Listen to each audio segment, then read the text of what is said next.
मो प्रिय माने प्रभु जीसुଙ୍କ नामରେ ସମସ୍ତଙ୍କୁ ପ୍ରେମର ନମସ୍କାର। କେମିତି ଅଛନ୍ତି? କହୁଛନ୍ତି ଭଲରେ ଅଛି, କିନ୍ତୁ ଭିତରେ ତ ଆପଣ ଭଲ ନୁହନ୍ତି, ହଁ ନା? ଆପଣ ବାହାରେ ତ ଭଲ ଦେଖାଯାଉଅଛନ୍ତି, କିନ୍ତୁ ଭିତରେ ଆପଣ ପୁରା ଭଗ୍ନ ଅବସ୍ଥାରେ ରହିଅଛନ୍ତି। ଏଥିପାଇଁ ଆପଣମାନେ ନାଟକ କରି ଜୀବନ ବିତାଉଛନ୍ତି। ଏହା ଜମା ଉଚିତ ନୁହେଁ ପ୍ରଭୁଙ୍କ ଲୋକମାନେ। ଏହା କ'ଣ ସତ୍ୟ ନୁହେଁ ଯେ ଆପଣଙ୍କ ହୃଦୟରେ ଆପଣ ବ୍ୟଥିତ, ଦୁଃଖିତ, ଅନେକ ବିଷୟ ନେଇ ପରିବାର ସମସ୍ୟା ନେଇ ଚିନ୍ତିତ? କାମ କାର୍ଯ୍ୟର ବୋଝ, ଆଗାମୀ ସମୟମାନଙ୍କରେ କ'ଣ ଘଟିବ, ଏପରି ବିଭିନ୍ନ ସମସ୍ୟା ହୃଦୟରେ ଅଛି, ହଁ ନା? ଆପଣଙ୍କ ଭିତରେ ଆପଣ ଜମା ଭଲ ନୁହନ୍ତି, କିନ୍ତୁ ବାହାରେ ଭଲ ଦେଖାଉଛନ୍ତି।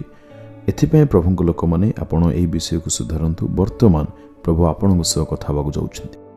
ଆପଣ ଯେଉଁ ଅବସ୍ଥାରେ ଅଛନ୍ତି, ଏଥିପାଇଁ ମୁଁ ଆପଣଙ୍କ ଅବସ୍ଥା ଜାଣି ଈଶ୍ୱରଙ୍କ ଆତ୍ମା ଦ୍ୱାରା ଚାଳିତ ହୋଇ ଆପଣଙ୍କ କଥା କହୁଛି। ଜହନ 14 ଅଧ୍ୟାୟର 27 ପଦ ପଢ଼ିବା। ତୁମମାନଙ୍କ ହୃଦୟ ଉଦ୍ବିଗ୍ନ କି ଭୟଗ୍ରସ୍ତ ନ ହେଉ। ପ୍ରଭୁ କହୁଛନ୍ତି ତୁମର ହୃଦୟ ଉଦ୍ବିଗ୍ନ ନ ହେଉ ଅଥବା ତୁମେମାନେ ଭୟଗ୍ରସ୍ତ ମଧ୍ୟ ହୁଅନି। ପୁନରୁତ୍ଥିତ ପ୍ରଭୁ ଯୀଶୁ କହୁଅଛନ୍ତି, ଆମ୍ଭେ କ'ଣ ଜୀବିତ ନହୁଁ ଯେ ତୁମ୍ଭେ ଆପଣ ହୃଦୟରେ ଦୁଃଖିତ ଅବସ୍ଥାରେ ରହିଛ? କ'ଣ ଆମ୍ଭେ ମୃତ୍ୟୁ ଉପରେ ବିଜୟ ଲାଭ କରିନାହୁଁ ଯେ ତୁମ୍ଭେ ଭୟଭୀତ ଅବସ୍ଥାରେ ରହୁଅଛ? ଯାହା ଆପଣଙ୍କୁ ବ୍ୟତିବ୍ୟସ୍ତ କରାଉଛି, ପରମେଶ୍ୱର ତାହା ବିନାଶ କରିବା ପାଇଁ ଚାହୁଁଛନ୍ତି। ଭୟ ଯେତେବେଳେ ଆସିଥାଏ, ତାହା ଆମମାନଙ୍କୁ ଭୟଭୀତ ହେବା ପାଇଁ ବାଧ୍ୟ କରିଦିଏ। ଯେତେବେଳେ ପରିଶାନୀ ସମସ୍ୟା ଆସିଥାଏ, ଆମେମାନେ ଭୟଭୀତ ହେବାକୁ ଲାଗିଥାଉ। ପରିସ୍ଥିତିକୁ ଅନାଇ ଆମେମାନେ ବହୁତ ଭୟଭୀତ ହୋଇଯାଇଥାଉ। କ'ଣ କରିବି, କିପରି କରିବି, ଏହା ଭୟର ଲକ୍ଷଣ। ଯେମିତି ଆପଣ ସେ ଭୟକୁ ସଞ୍ଚୟ କରୁଛନ୍ତି, ଆପଣଙ୍କ ମନ ଧୀରେ ଧୀରେ ଅଶାନ୍ତ ଆଡ଼କୁ ଚାଲି ଯାଇଥାଏ।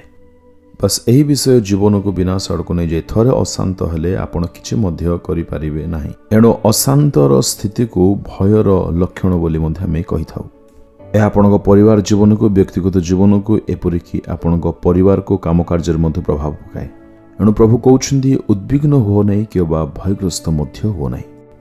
ଏହି କାରଣରୁ ଶୈତାନର ହାତ ଥାଏ। ପୁଣି ଶୈତାନ ଆମମାନଙ୍କ ଜୀବନରେ ଭୟ, ଦୁଃଖକୁ ଜନ୍ମ ଦେଇଥାଏ। ସେ ଭୟ ନାମକ ଗୋଟେ ଛୋଟିଆ ପଥରରୁ ଆରମ୍ଭ କରିଥାଏ, କିନ୍ତୁ ସେ ଭୟ ଯେତେବେଳେ ବଢ଼ିଥାଏ, ତାହା ବହୁତ ବଡ଼ ଗୋଟେ ଚଟାଣ ଶୈଳରେ ପରିଣତ ହୋଇଯାଏ। ଏଣୁ ମନରେ ଭୟ ଆସିବା ତୁରନ୍ତ ଆପଣମାନେ ସେଇଠୁ ଉଦ୍ଧାର ପାଇଯିବା ଆବଶ୍ୟକ।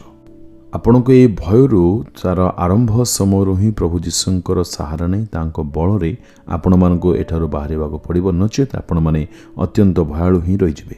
କ'ଣ ଆପଣ ସତ୍ୟତା ନ ଜାଣି ଏଠାରେ ଉଛୁଳିବା ଅବସ୍ଥାରେ, ପଥର ଯେପରି ଲୋକମାନେ ଉଛୁଳିଥାନ୍ତି, ଡେଇଁଥାନ୍ତି, ଏପରି ଅବସ୍ଥାରେ ଆପଣ ପଡ଼ିଯାଇଛନ୍ତି କି? ଯୀଶୁ କହୁଛନ୍ତି, ତୁମେମାନେ କୌଣସି ପ୍ରକାରେ ଉଦ୍ବିଗ୍ନ ହୁଅ ନାହିଁ, ନିରାଶ ହୁଅ ନାହିଁ। ଆମେ ଯୀଶୁଙ୍କୁ କହିବା, ପ୍ରଭୁ ଯୀଶୁ, ମୋ ହୃଦୟରୁ ଏ ଡର, ସମସ୍ତ ଉଛୁଳିବା ଅବସ୍ଥା ଦୂର ହୋଇଦିଅ।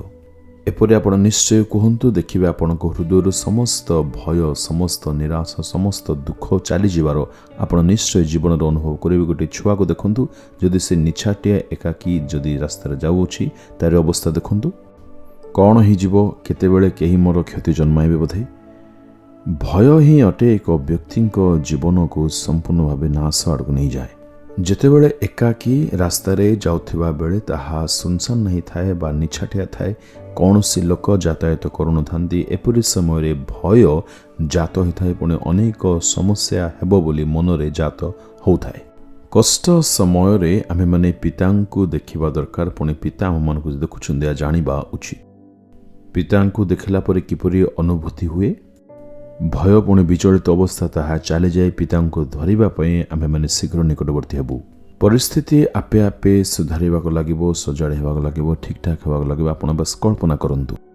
ପ୍ରଭୁ ଯୀଶୁ କହୁଛନ୍ତି, ମୁଁ ତୁମ୍ଭର ସଙ୍ଗରେ ଅଛି, ମୁଁ କେବେ ତୁମ୍ଭକୁ ତ୍ୟାଗ କରିନାହିଁ। ଏଣୁ ପ୍ରଭୁ ଯୀଶୁଙ୍କ ଉପସ୍ଥିତିରେ ଆପଣ ଜୀବନକୁ ଆମେମାନେ ରଖିବା ଉଚିତ। ପ୍ରଭୁ ଯୀଶୁ ଯଦି ଆମମାନଙ୍କ ସଙ୍ଗରେ ଅଛନ୍ତି, ତେବେ ଆମମାନଙ୍କ ଜୀବନରେ କୌଣସି ଭୟ, କୌଣସି ବିଚଳିତ ଅବସ୍ଥା ଆମମାନଙ୍କ ଉପରେ କେବେ ମଧ୍ୟ ପ୍ରବଳ ହୋଇପାରିବ ନାହିଁ। ହୋଇପାରେ ଶୈତାନ ଆପଣଙ୍କ ସମ୍ମୁଖରେ ଭୟଭୀତ ପରିସ୍ଥିତି ଆଣିଦେଇପାରେ, କିନ୍ତୁ ଯୀଶୁଙ୍କୁ ଯଦି ଆପଣ ସଙ୍ଗରେ ଦେଖିବେ, ଆପଣ କେବେ ଭୟଭୀତ ହେବେ ନାହିଁ। ଯଦି ଶୈତାନ ଦେଖିବ ଯେ ପ୍ରଭୁ ଯୀଶୁ ଆମ ସଙ୍ଗରେ ଅଛନ୍ତି, ତେବେ ଶୈତାନ ଓଲଟା ଉଦ୍ବିଗ୍ନ ହେବାକୁ ଲାଗିବ। ଏଣୁ ପ୍ରଭୁ ଆମକୁ କହୁଛନ୍ତି, ତୁମ୍ଭର ହୃଦୟ କେବେ ଉଦ୍ବିଗ୍ନ ନ ହେଉ କି ତୁମେ କେବେ ବ୍ୟତିବ୍ୟସ୍ତ ହୁଅ ନାହିଁ। ଆସନ୍ତୁ ଚକ୍ଷୁ ବନ୍ଦ କରିବା, ପୁଣି କହିବା, ହେ ପ୍ରଭୁ ଯୀଶୁ, ତୁମେ ମୋ ସଙ୍ଗରେ ଅଛ। ଏଣୁ ମୁଁ ତୁମକୁ ଧନ୍ୟବାଦ ଦେଉଛି। ଶୈତାନ ପରାଜିତ ହୋଇଛି, ତୁମେ ମୋତେ ସଙ୍ଗରେ ସମ୍ଭାଳୁଅଛ। ଏଣୁ ଧନ୍ୟବାଦ ଯୀଶୁଙ୍କ ନାମରେ ମାଗୁଛି। ଆମେନ୍, ଆମେନ୍।